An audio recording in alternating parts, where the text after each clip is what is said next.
Hello friends, welcome in my channel rise with Anamika. कैसे आप सभी लोग? आई होप बहुत अच्छे होंगे। हम लोग सीडीपी में जीन पियाजे स्टार्ट किए थे। तो जीन पियाजे में पार्ट 1 हो गया था, जिसमें हम लोगों ने एकोमेंडेशन, एसिमिलेशन और एडेप्टेशन और स्कीमा इसके बारे में डिस्कस किया था। और जीन पियाजे के बारे में कुछ चीज़ें हम लोगों ने डिस्कस की थी। आज हम लोग का उसी के आगे कंटिन्यू करेंगे। आज हम लोग का पार्ट 2 है और पार्ट 2 में जो जीन पियाजे के 4 स्टेजेस हैं उनके बारे में डिस्कस करेंगे। कौन कौन से बताएं? तो उनके 4 स्टेज, पहला जो था वो सेंसरी मोटर स्टेज, दूसरा प्री ऑपरेशनल स्टेज, तीसरा कंक्रीट ऑपरेशनल स्टेज और जो हमारा लास्ट स्टेज उन्होंने जो बताया वो फॉर्मल ऑपरेशन स्टेज। तो ये उनके 4 स्टेजेस थे। अब वन बाय वन हम लोग इनके बारे में डिस्कस करेंगे कि ये सेंसरी, प्री ऑपरेशनल, कंक्रीट और फॉर्मल स्टेज आखिर होते क्या हैं, और इनको भी एक एज के अकॉर्डिंग, जो बच्चे की एज होती है तो एज के अकॉर्डिंग इसको डिवाइड किया गया। जैसे सेंसरी को 0 से 2 साल तक डिवाइड किया गया, प्री ऑप्शनल 2 से 7 साल तक डिवाइड किया गया। ऐसे ही कंटिन्यू उन्होंने जितने 4 स्टेजेस है, 4 स्टेज को एक एज के अकॉर्डिंग डिवाइड किया और उसको वन बाय वन जो है उनको बताया कि किस स्टेज में क्या क्या चीजें बच्चे के साथ होती हैं। तो चलिए हम लोग भी वन बाय वन डिस्कस करते हैं। तो पहला जो हमारा आता है, पहला 4 स्टेजेस।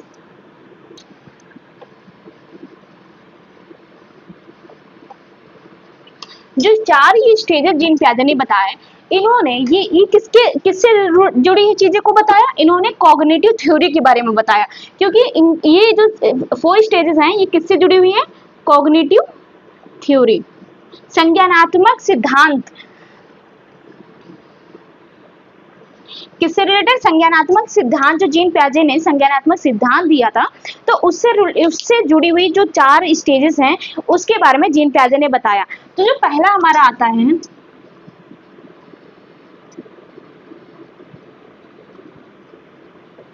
हमारा पहला स्टेज है जो सेंसरी मोटर स्टेज, मतलब संवेदी प्रेरक अवस्था। ये किस साल के बीच में होता है? ये 0 से 2 साल, 0 से 2 साल के बीच में सेंसरी मोटर स्टेज आता है। अब सेंसरी मोटर स्टेज में क्या क्या चीजें होती हैं? इसमें बच्चे क्या करता है, अपने सेंस के द्वारा, जो उसके सेंस ऑर्गन्स होते हैं, सेंस ऑर्गन के द्वारा वो बातचीत करता है कि कभी आंखों से ऐसे बोलना, कभी मुंह बनाना, कभी हाथ पैर चलाना। तो इसमें इस स्टेज में बच्चा अपने सेंसों का प्रयोग करके, सेंस ऑर्गन्स का प्रयोग करके अपनी चीजों को बताता है, बातचीत करने की कोशिश करता है। दूसरा जो सेंस ऑर्गन का इसमें प्रयोग करता है। दूसरा जो आता है, बच्चा क्या करता है, इसमें ऑब्जेक्ट परफॉर्मेंस बहुत ज्यादा इंपॉर्टेंट है। हर बार जो क्वेश्चंस यहाँ से आते हैं, ऑब्जेक्ट परफॉर्मेंस। अब इस टर्म का मतलब क्या हुआ? Object performance. इसका मतलब ये होता है कि बच्चे के दिमाग में, ऑब्जेक्ट परफॉर्मेंस का मतलब वो बच्चे के दिमाग में एक इमेज बन जाना। कि मान लो एक बॉल कहीं रखी है और बच्चे ने देखा कि वो बॉल है, तो उसके दिमाग में वो बॉल जो है छप जाती है। अब आप कहीं भी उसको छुपा के रखेंगे तो बच्चा क्या करेगा? उस बॉल को ढूंढने की कोशिश करेगा, आपके पीछे पीछे जाएगा, ये इधर उधर देखेगा कि वो, अगर उसको वो चीज चाहिए तो वो इधर उधर ढूंढेगा। तो ये होता है ऑब्जेक्ट परफॉर्मेंस। तीसरा आता है इमिटेशन। इमिटेशन मतलब अनुकरण। अब अनुकरण में क्या होता है, बच्चा जो है 0 से 2 साल तक की एज होती है, तो धीरे धीरे जब बच्चा जैसे बड़ा होता है उसके अंदर नकल करना, जैसे उसके मम्मी पापा जैसे कर रहे हैं बच्चा भी वैसे करता है। मम्मी मेकअप कर रही है तो बच्चा भी मेकअप करने की कोशिश करता है। तो ये चीजें जो है इनके अंदर आती हैं कि बच्चा के अंदर इमिटेशन के गुण भी आते हैं। नेक्स्ट आता है गोल डायरेक्टेड बिहेवियर।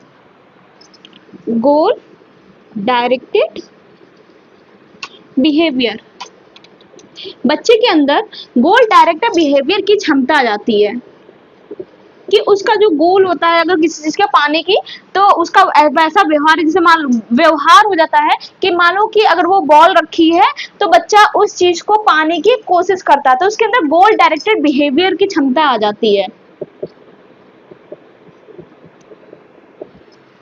तो ये सेंसरी मोटर कि मतलब ये सेंसरी मोटर की स्टेजेस में संवेदी प्रेरक अवस्था जो 2 से 4 साल के बीच में होती है, इसमें बच्चा अपने सेंस ऑर्गन के थ्रू बातचीत करने की कोशिश करता है, अपनी चीजों को बताने की कोशिश करता है।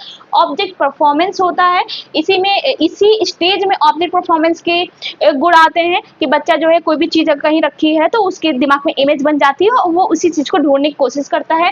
इमिटेशन की पावर उसके अंदर आ जाती है और गोल डायरेक्टेड बिहेवियर की क्षमता उसके अंदर आ जाती है। तो आई होप 4 स्टेज में आपको एक स्टेज समझ में आ गया होगा। नेक्स्ट जो स्टेज की हम बात करेंगे, प्री ऑपरेशनल स्टेज। अब जो हमारा नेक्स्ट आता है प्री ऑपरेशनल स्टेज, मतलब पूर्व संक्रियात्मक, जो हमारा 2 से 7 वर्ष तक होता है। पहला सेंसरी, दूसरा हमारा प्री ऑपरेशनल स्टेज पूर्व संक्रियात्मक 2 से 7 वर्ष के बीच में होता है।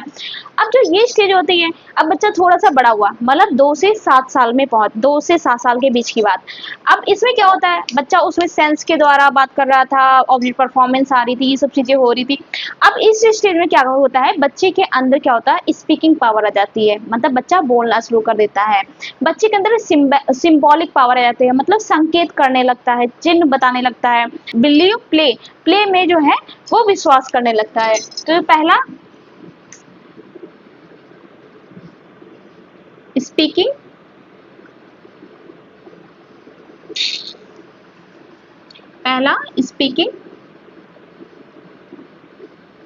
दूसरा सिंबॉलिक, तीसरा बिलीव प्ले। मतलब स्पीकिंग का मतलब ये होता है कि बच्चा इसमें क्या होता है, बोलना शुरू कर देता है।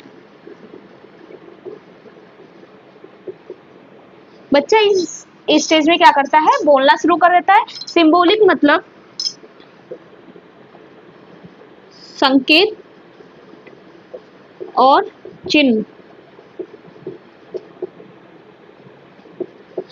इसमें क्या करता है, वो संकेत और चिन्ह के द्वारा जो है चीजों को बताने लगता है। और बिलीव प्ले, इसका मतलब ये हुआ कि मान लो जैसे कोई वो गेम खेल रहा है, तो एक गेम में ही वो विश्वास करने लगता है कि वो चीज जो है रियल हो रही है। जैसे कि आप मान लीजिए जब बचपन में बच्चा चोर पुलिस वाला गेम खेलता है, तो जिस प्रकार बच्चा क्या करता है, जैसे एक अपना वो गन बनाया, एक ने गन बनाया चोर पुलिस और एक चोर जो हैंडसम, तो अगर पीछे से आके किसी ने गन दिखा, ऐसे उंगली से ही ऐसे गन बनाया और वो उससे बोला हैंडसम, तो वो दूसरा बच्चा भी क्या करता है, हैंडसम कर लेता है।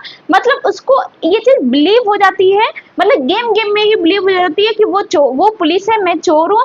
इस टाइप की जो है इस टाइप की क्वालिटी जो है बच्चे के अंदर इसमें बिलीव प्ले में आ जाती है। तो ये स्पीकिंग बोलना शुरू कर देता है, सिंबॉलिक चीजें आ जाती हैं बच्चे के अंदर, संकेत और चिन्ह वाली चीजें। और बिलीव प्ले मतलब कोई भी गेम होता है ऐसा जिसमें वो जो रियलिटी ना हो, लेकिन उसका अगर वो रोल प्ले कर रहे हैं तो वो उसके अंदर वो फील आ जाता है कि हाँ ये चीज रियल में हो रही है। तो ये चीजें किसमें होती है, प्री ऑपरेशनल स्टेज, मतलब पूर्व संक्रात्मक, जो 2 से 7 साल के बीच में होती है, 2 से 7 साल तक होती है। और इसमें जो है बच्चे आप ऐसे SSB याद कर सकते हैं, SSB मतलब स्पीकिंग, सिंबॉलिक और बिलीव प्ले। तो आई होप ये स्टेज भी आपको क्लियर हो गया होगा। प्री ऑपरेशनल स्टेज की कुछ लिमिटेशन भी है। क्या क्या लिमिटेशन है, देखिए क्या क्या लिमिटेशन होती है। एनिमिज्म मतलब जीववाद। अब एनिमिज्म क्या होता है, एनिमिज्म का मतलब जीववाद। जीववाद में क्या होता है, बच्चा क्या करता है, जो भी लिविंग चीजें होती है, लिविंग थिंग्स, उसमें क्या करता है, वो विश्वास करने लगता है कि जैसे एक बच्चे के पास डॉल है, ठीक, तो वो उसको लगेगा कि मेरी डॉल है, उसके मतलब उसके अंदर वो समझेगी जान है। अगर उसको फीवर है तो वो बोलेगी मेरी डॉल को फीवर है। इस टाइप की क्वालिटी आ जाती है, मतलब कि वो चीजों को लिविंग चीजें समझने लगती है। जैसे कि मान लो किसी बच्चे को चोट लग गई, ठीक है, अगर आपने उसको मार दिया कि अरे ठीक है मार दिया, लो चींटी मर गई, तो इस वाली ये जो गुण होते हैं बच्चे, तो उसको लगता है हाँ सही में वहां पे उसने मारा तो उसको चोट लगी, तो उसके अंदर ये क्वालिटी आ जाती है किन निर्जीव चीजों को वो मतलब नॉन लिविंग चीजों को वो लिविंग समझने लगते हैं। तो ये एक लिमिटेशन थी कि बच्चा जो है लिविंग चीजें और नॉन लिविंग चीजों में अंतर नहीं समझ पाता है। तो इसमें आप ये लिख सकते हैं बिलीव इन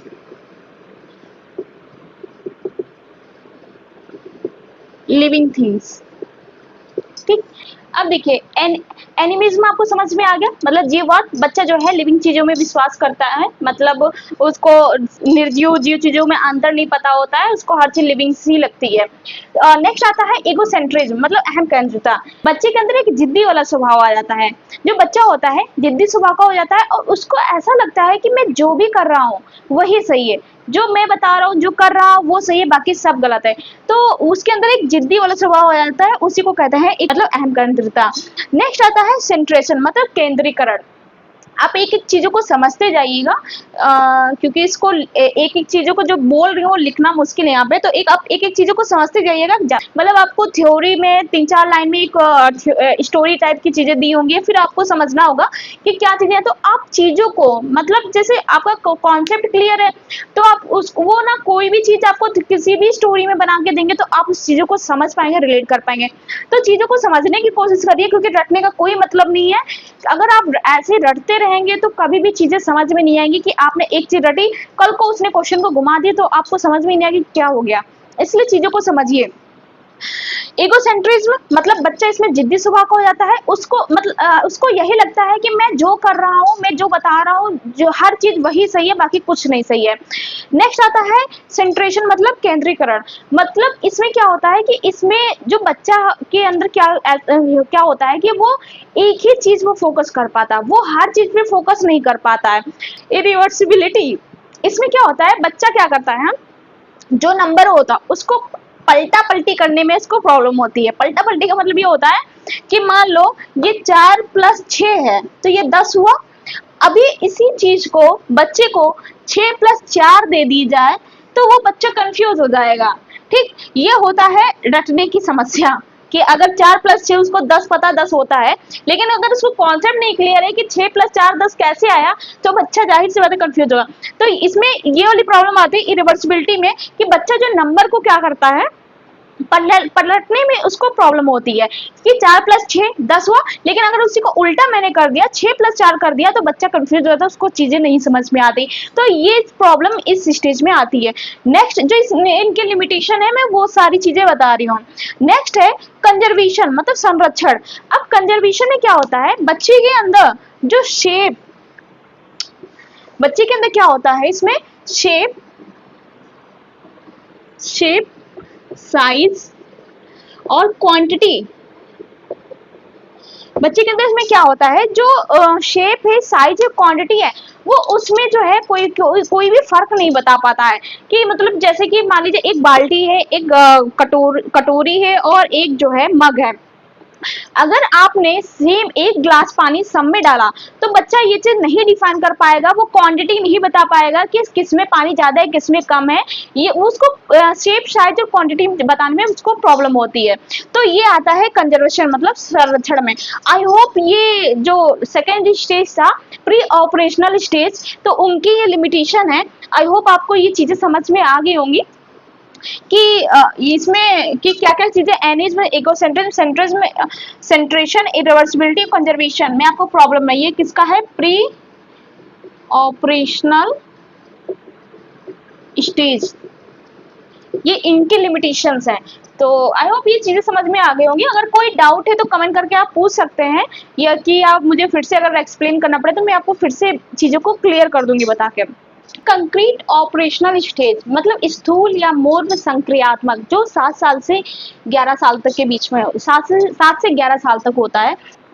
कंक्रीट, अब सबसे पहले तो आप कंक्रीट का मतलब समझिए। कंक्रीट आखिर होता क्या, कंक्रीट का मतलब सामने, जो आपके सामने है, जो आपके सामने मतलब आप उसको टच कर पा रहे, देख पा रहे, छू पा रहे, तो जो आपके सामने है वो क्या होता है, कंक्रीट होता है। जो सबसे ज्यादा जो लॉजिक थिंकिंग जो डेवलप होती है वो सबसे ज्यादा इसी स्टेज में। इसमें क्या होता है, बच्चे के अंदर एक लॉजिकल थिंकिंग डेवलप हो जाती है। बच्चा इसमें क्या करता है, लॉजिक तरीके से सोचना शुरू कर देता है। क्या करता है बच्चा, लॉजिक तरीके से सोचना शुरू कर देता है। यहाँ और इसमें क्या क्या चीजें आती है? क्लासीफाई, क्लासीफाई मतलब वर्गीकरण। बच्चा इसमें क्लासिफाई करना शुरू कर देता है, मतलब वर्गीकरण करना शुरू कर देता है।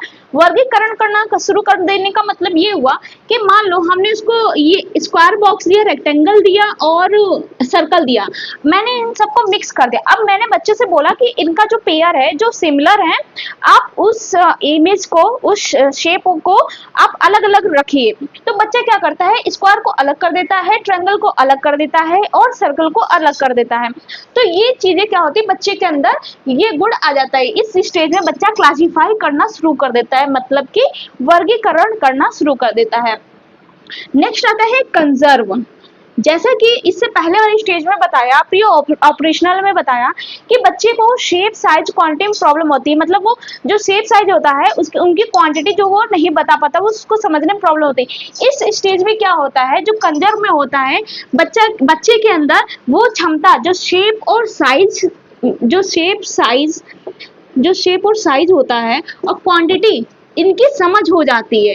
अगर बच्चे के अंदर एक बाल्टी में, कटोरी में पानी रख दिया है, तो वो बता देगा कि किस इसमें जो है इतना पानी, अगर एक गिलास है तो इसमें इतना पानी आएगा। उसको क्वांटिटी का आइडिया हो जाता है कि इस बर्तन में इतना पानी आएगा।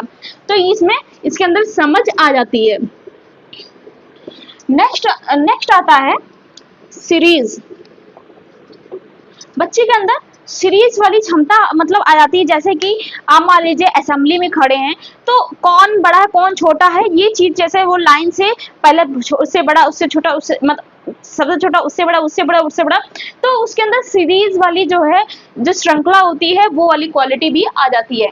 तो आई होप ये चीज आपको समझ में आ गई हो। कंक्रीट में कंक्रीट ऑपरेशनल स्टेज मतलब स्थूल या मूर्त संक्रियात्मक, जो 7 से 11 साल के बीच में होती है। जो पहला क्लासिफाई, बच्चा वर्गीकरण करना सीख जाता है, कंजर्व करना सीख जाता है, सीरीज करना सीख जाता है। और सबसे ज्यादा जो डेवलप होता है इसमें लॉजिकल थिंकिंग इस स्टेज में डेवलप हो जाती है। आई होप ये चीजें आपको समझ में आ गई होंगी। अब हमारा जो लास्ट स्टेज आता है, अभी तो हमारे 3 स्टेज हो गए, ये हमारा लास्ट स्टेज जो बचा है जीन पियाजे का, जिसमें फॉर्मल ऑपरेशन मतलब औपचारिक या फिर अमूर्त संक्रियात्मक अवस्था, जो 11 से 16 साल तक होता है। अब इसमें जो होता है फॉर्मल ऑपरेशन में, इसमें क्या होता है, इसे हम लोग एब्स्ट्रैक्ट भी बोलते हैं। क्या बोलते हैं? एब्स्ट्रैक्ट। इसको एब्स्ट्रैक्ट वेव कहते हैं। क्यों कहते हैं? क्योंकि this is the highest stage of cognition. यह क्या होता है? हाईएस्ट स्टेज होता है किसका? कॉग्निशन का। मतलब सूझबूझ, जो बुद्धि, जो समझ, जो बच्चे के अंदर एक आ जाती है, मतलब वो पूरी तरीके से उसको, इससे पहले लॉजिकल थिंकिंग उसको स्टार्ट हो जाती थी सबसे ज्यादा। अब इसमें बच्चे को क्या सही है क्या गलत है उसके अंदर एक समझ आ जाती है, उसको उसके अंदर एक बुद्धि आ जाती। तो यह सबसे हाईएस्ट मतलब स्टेज होता है, सबसे उच्चतम स्टेज होता है कॉग्निशन का, मतलब उसको सूझबूझ हर चीज समझने का, कि बच्चे के अंदर यह जो है, this is the highest stage of cognition. इसके अंदर बच्चे के अंदर सबसे ज्यादा समझ जो है डेवलप हो जाती है। नेक्स्ट है जो स्टार्ट थिंकिंग एब्स्ट्रैक्टली, मतलब कि बच्चे के अंदर जो है ये क्या करता है, वो इमेजिनेशन के द्वारा, मतलब वो इमेजिन करके, एब्स्ट्रैक्ट का मतलब क्या होता है, जो उसको दिखाई ना दे रहा, जो सोच रहा हो, तो उसको क्या होता है, बच्चे के अंदर एब्स्ट्रैक्ट के द्वारा जो है वो थिंकिंग करना मतलब सोचना शुरू कर देता है। नेक्स्ट आता है डिटेक्टिव रीजनिंग। डिटेक्टिव रीजनिंग का मतलब क्या होता है? डिटेक्टिव रीजनिंग इसका मतलब child start reasoning on the basis of rules. इसमें बच्चा तर्क करना शुरू कर देता है नियम के अनुसार, कि उसको पता है क्या सही है क्या गलत है, वो जो जैसे नियम है उसके अनुसार बच्चा तर्क करता है। ऐसा नहीं कि कुछ भी वो बोलना शुरू कर दिया, उसके अंदर एक समझ डेवलप हो जाती है, बुद्धि आ जाती है, बच्चा जो है इमेजिन करने लगता है, थिंकिंग जो है सोचता है, इमेजिनेशन पावर उसकी बढ़ जाती है, और बच्चा जो भी तर्क करता है एक नियम के अनुसार तर्क करता है, उसके पीछे कुछ ना कुछ लॉजिक होता है। और इसी जो हाइपोथेटिकल डिडक्शन होता है मतलब इमेजिनेशन, वो भी क्या करता है, ये भी एक नियम के अनुसार वो इमेजिनेशन कर पाता है। जो हाइपोथेटिकल डिडक्शन होता है मतलब इमेजिनेशन वो कर रहा है, तो वो भी डिडक्टिव रीजनिंग में ही आता है, कि वो बच्चा नियम के अनुसार चीजों को मतलब वो तर्क कर रहा है। और हाइपोथेटिकल मतलब नियम कैसे हुआ, जैसे कि मान लीजिए जैसे न्यूटन का एग्जांपल ले लीजिए। न्यूटन एक पेड़ के जैसे न्यूटन में क्या हुआ कि न्यूटन पेड़ के नीचे बैठे हुए हैं, सेब गिरा तो जब वो सेब नीचे आया तो उसमें क्या हुआ, ग्रेविटी का मतलब ग्रेविटी का डिस्कवर हुआ। तो अब जब ग्रेविटी की खोज हुई तो हम लोग को जो बताया गया कि वो हम जो नीचे कोई चीज खींच रही है अपनी तरफ उसे हम लोग ग्रेविटी कहते हैं। तो ये एक क्या हुआ, नियम हुआ कि जो ग्रेविटी नीचे की तरफ खींच रही है वो ग्रेविटी है। तो वो नियम के अनुसार जो हम इमेजिन कर पा रहे हैं उसे हम लोग हाइपोथेटिकल डिटेक्शन कहते हैं। और जो नियम के अनुसार इमेजिन कर पा रहे हैं उसे हाइपोथेटिकल डिटेक्शन कहते हैं। और इसी हाइपोथेटिकल डिटेक्शन किस पे बेस है, डिटेक्टिव रीजनिंग पे। जो बच्चा क्या करता है इस स्टेज में, बच्चा तर्क जो है एक रूल के द्वारा, रूल के आधार पर जो बच्चा तर्क करना शुरू कर देता है। तो आई होप ये चीजें आपको भी समझ में आ गई होंगी कि फॉर्मल ऑपरेशन क्या होता है, मतलब औपचारिक अमूर्त संक्रियात्मक अवस्था, मतलब ये 11 से 16 साल के बीच में 11 से 16 साल तक होता है। और ये इसमें इसको एब्स्ट्रैक्ट थिंकिंग इसमें आ जाती है। This is the highest stage of cognition, सोचने की सूझबूझ की क्षमता इसमें सबसे ज्यादा डेवलप होती है। बच्चा एब्स्ट्रैक्ट थिंकिंग शुरू कर देता है, डिटेक्टिव रीजनिंग आ जाती है और हाइपोथेटिकल डिटेक्टिव के द्वारा जो बच्चा इमेजिनेशन करने लगता है। आई होप ये चीजें आपको समझ में आ गई होंगी। और जीन पियाजे यहीं समाप्त होते हैं। जीन पियाजे में बस इतना ही था कि जीन पियाजे क्या है, कौन है, किस पे रिसर्च किया, क्या इन्होंने इग्नोर किया, इनके एडेप्टेशन में दो चीजें होती हैं, सिमुलेशन, एकोमेंडेशन। नेक्स्ट आता है स्कीमा। स्कीमा क्या होता है, जो है आपके अंदर जो इमेज बन पा रही है, जो आप सोच पा रहे हैं, जो चीज नहीं हुई उसके बारे में पहले से इमेज बनना। उसके बाद इनके 4 स्टेजेस आते हैं जो आप इस तरीके से इनके स्टेज आप याद कर सकते हैं, SPCF। आप इस तरीके से इनके 4 स्टेज जो हैं, 4 स्टेज हैं जीन पियाजे के, SPCF के द्वारा आप याद कर सकते हैं। SPCF मतलब sensory pre operational concrete formal. तो आप इसके द्वारा आप जो है SPCF के द्वारा याद कर सकते हैं। तो इनके जो 4 स्टेजेस, इनको 1 बाय 1 मैंने आपको बता दिया। और जो इसमें दूसरे में जो है इनके जो लिमिटेशन है प्री ऑपरेशनल में, एनिज्म, इकोसेंट्रिज्म और सेंट्रेशन, ये जो चीजें आपको जो बताई हैं इन चीजों को ध्यान में रखिएगा क्योंकि इनसे क्वेश्चन बनते हैं। और आज के लिए इतना ही। जीन पियाजे चैप्टर कंप्लीट हुआ। नेक्स्ट हम लोग नेक्स्ट टॉपिक से स्टार्ट करेंगे। कोई डाउट है तो कमेंट करके जरूर बताइएगा। वीडियो अच्छी लगे तो लाइक करिए, कमेंट करिए, चैनल को मेरे शेयर करिए और मेरे चैनल को सब्सक्राइब करिए। Thank you.